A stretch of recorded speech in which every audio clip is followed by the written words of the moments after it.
Hello mga manay! Welcome sa ating kusina. Tara, samahan niyo ako. Magluluto tayo ng pangmalakasang ulam na sure na mapapa-unli-rice ang inyong mga anak. Kaya naman tara, umpisahan na natin. Siyempre, unahin muna natin na magpainit ng ating paglulutuan. Meron tayo ditong bagoong alamang na hinugasan ko na para mabawasan ng konti yung alat. Then, una nating lulutuin or palalambutin yung ating karning baboy. Lalagyan ko ng tubig yan hanggang sa magtuyot at magmantika. Hintayin po natin na mag-golden brown gaya nito at kailangan hinaan ng apoy para maiwasan na masunog. Then, haluin lang po natin ng maigi. At kapag okay na yung ating karne, ilalagay lang natin yan sa bandang gilid at susundan natin ng pagigisa ng bawang. Isang kutsarang bawang na pinino para mas masarap. Igisa ng maigi sa kanyang mantika, then susundan na rin natin ng paglalagay ng kamatis at sibuyas. Pagsasama-samahin ko na rin yan at sabay ko na rin ihahalo yung karne na tinabi natin. At alam nyo ba, ang pinakasikreto para mas masarap ang pagluluto ng ating bagoong alamang ay sinasangkot siya ng maigi. Pagkatapos nun ay ilagay na po natin yung ating bagoong alamang na hinugasan natin. Huwag nyo masyadong pipigain kasi pag nawala naman ng alat yan hindi na po masarap. So kailangan lang i-drain nyo lang po sa isang strainer,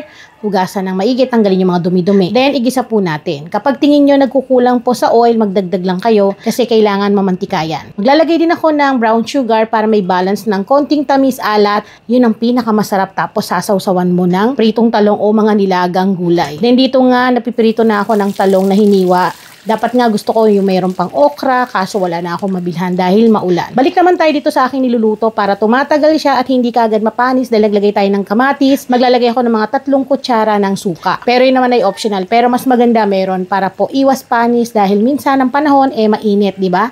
Mabilis mapanis ang ating ulam lalo na kung may kamatis na nakahalo. At dito nga makalipas lang ang ilang minuto, balikan po natin at haluin. Kailangan pag naglagay kayo ng suka, ay wag nyo muna pong hahaluin para maluto yung suka natin at hindi po masamid. So, okay na. Pwede na natin yan. Patayin ng kalan. Then, dito naman tayo sa piniprito kong gulay. Hahanguin ko na yan. Naglagay ako ng tissue. So, pasintabi kasi naubusan ako ng tissue towel. Kaya yung nakarolyo yung gamit ko. Para naman matanggal yung oil niya. Then, next ko rito, nagprito na ako ng bangus na boneless. Nako, panigurado. Nakakapaglaway pag ganito yung ulam, no? Talaga mapaparami ka ng kain. Gusto ko yung ganito, yung talagang asin yung malutong yung pagkakaluto. Pero kayo, anong gusto niyong ulam? Kahit ano namang ulam, basta kumpleto ang pamilya, di ba? Napakasarap kumain. Kahit simpleng ulam lang yan, basta kumpleto kayo sa mesa, wala nang masasarap pa doon. Syempre, ito yung pinaka-final natin. Titikman na natin yan. Pero hindi lang titikim kakain talaga tayo. Lalagyan na tayo ng bagoong alamang, tapos yung talong, at ang pinakamasarap, yung taba ng bangus. Kaya naman tara mga manay, kain po tayo.